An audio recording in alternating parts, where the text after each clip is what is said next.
மாண்புமிகு அமைச்சர்களுக்கும்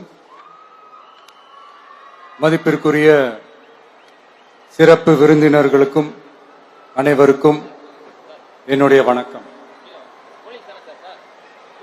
ஒரு சில நிகழ்ச்சி மட்டும்தான் மனசுக்கு ரொம்ப நெருக்கமா ஃபீல் பண்ணும். அதை நினைச்சாலே ரொம்ப சந்தோஷமா ஃபீல் பண்ணும். அப்படிப்பட்ட ஒரு நிகழ்ச்சி தான் இன்னைக்கு இந்த சிங்கப்பெண் சிறப்பு படைய தொடங்கி வைக்கிற இந்த நிகழ்வு. உண்மையிலே மனசுக்கு ரொம்ப நெருக்கமான ஒண்ணு, சந்தோஷமான ஒண்ணு. நம்ம பாட்டி, அம்மா, அக்கா, தங்கைகள், ஒவ்வொரு வீட்டில் இருக்கிற பெண் குழந்தைகள், இவங்க எல்லாருக்குமான பாதுகாப்பை உறுதி செய்வோம்னு சொன்னோம். ஆனா அது எலெக்ஷனுக்காக மட்டுமே கிடையாது. மனசுல இருந்து நிஜமா, உண்மையா, உணர்வு பூர்வமா சொன்னதுதான். பெண்களுக்கு எதிரான இந்த கொடுமைகள்ல நமக்கு எப்பவுமே 0 டாலரன்ஸ் தான். அதுல ரொம்ப உறுதியா இருக்கிறோம். சோ சொன்னது எல்லாமே செய்யணும். கொஞ்சம் கொஞ்சமா, படிப்படியா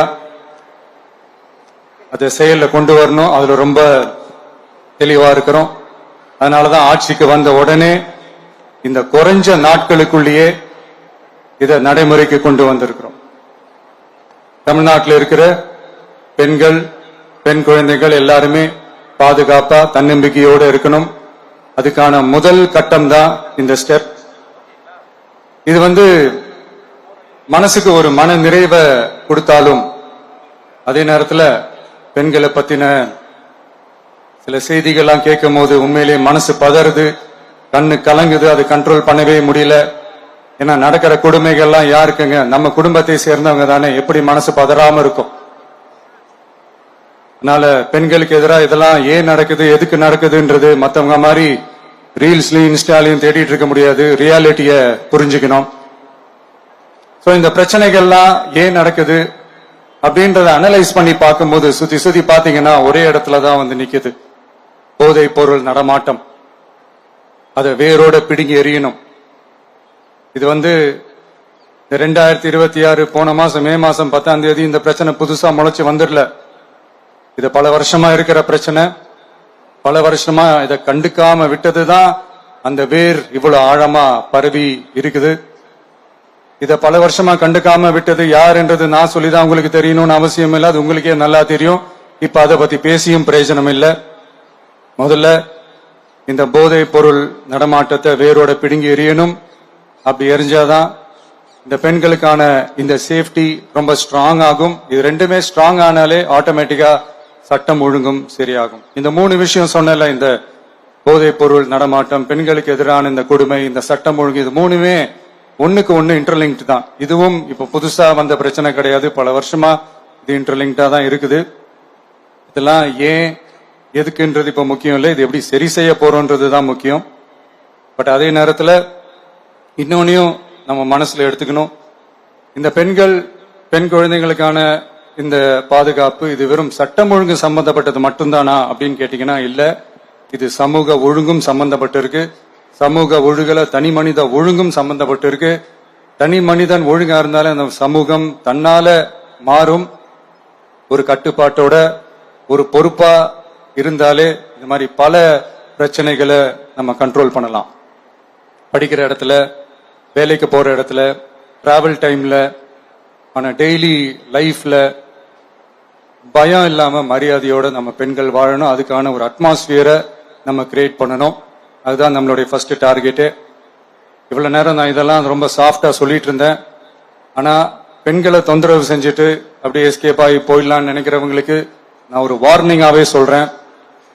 பெண்கள் பாதுகாப்பை டிஸ்டர்ப் பண்றவங்க யாரா இருந்தாலும் அது சகிச்சுக்கவே முடியாது.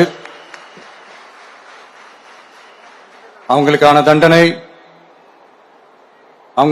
தண்டனைக்கான அந்த நடவடிக்கைகள் எல்லாமே போலீஸ் டிபார்ட்மெண்ட்ல இருந்து ரொம்ப கடுமையான ஒரு தண்டனையா இருக்கும். கடுமையான ஒரு நடவடிக்கைகளா இருக்கும். அந்த தண்டனை, அவங்களுக்கான அந்த சார்ஜ் ஷீட் எல்லாமே ரொம்ப ஃபாஸ்டா, ஸ்பீடா அது செயல்படுத்தப்படும். என்ன ஒண்ணு, அந்த ஸ்பீட்ல நிரபராதிகள் யாரும் தண்டிக்கப்பட்டிருக்கூடாது. இதையும் காவல் அதிகாரிகள் மைண்ட்ல எடுத்துக்கணும். தப்பு செஞ்சவங்களுக்கு மட்டுமே அந்த உண்மையான கடுமையான தண்டனை கோர்ட் மூலியமா வாங்கி தரணும். அப்பதான் அதை பார்த்து தப்பு செய்ய நினைக்கிறவங்களுக்கு கூட தப்பு செய்யக்கூடாதுன்ற அந்த ஒரு பயம் வரணும். இந்த சிங்கப்பெண் சிறப்பு படைக்காக நம் அரசு சார்பாக முதற்கட்டமாக 354 கோடிக்கு மேல நிதி ஒதுக்கப்பட இருக்கு. இந்த திட்டத்தோட இரண்டாவது கட்டமா இந்த படைக்காக மட்டுமே 2500 புதிய பணியிடங்கள் உருவாக்கப்பட உள்ளது. பெண்களோட பாதுகாப்பை ஸ்ட்ராங் பண்றதுக்காக மாடர்ன் ஃபெசிலிட்டிஸ் இருக்கிற வாகனங்களும் நவீன உபகரணங்களும் தொழில்நுட்ப சாதனங்களும் அலாட் செய்யப்பட இருக்கு. ஆல்ரெடி உமன் சேஃப்டிக்காக செயல்படுற அமைப்புகளுக்கு அடிஷனல் ஸ்ட்ரென்த் அண்ட் சப்போர்ட்டா இந்த சிங்கப்பெண் படை செயல்படும்ங்கிறத மீண்டும் வலியுறுத்தி சொல்ல விரும்புறேன். பெண்களுக்கு எதிரான குற்றங்கள் நடக்கிறதுக்கு முன்னாடியே அதை தடுக்கிற காவல் நடவடிக்கையில இந்த படை முக்கிய பங்கு வகிக்கும். ஃபீல்ட் ஒர்க்ஸ் அண்ட் பிரிவென்டிவ் ஆக்ஷன்ஸ்ல இந்த படை ஈடுபடுறதால அனைத்து மகளிர் காவல் நிலையங்கள் எல்லாம் வழக்கு விசாரணையிலும் குற்றவாளிகளுக்கு தண்டனை வாங்கி தர்றதிலையும் இன்னும் அதிக கவனம் செலுத்த முடியும். பெண்களை ஃபாலோ பண்றது, பாலியல் தொல்லை தர்றது, டார்கெட் பண்ணி திரும்ப திரும்ப தொந்தரவு செய்யறது, பெண்கள் கடத்தல் முயற்சி, பப்ளிக் பிளேஸ்ல அசிங்கமா நடந்துக்கிறதுக்கு பஸ்ல தொல்லை தர்றது, கூட்டத்துல பெண்களுக்கு தொல்லை தர்றதுன்னு இது மாதிரி தப்ப தடுக்கிறதுல ரொம்ப முக்கியமா இந்த சிங்கப்பெண் படை செயல்படும்.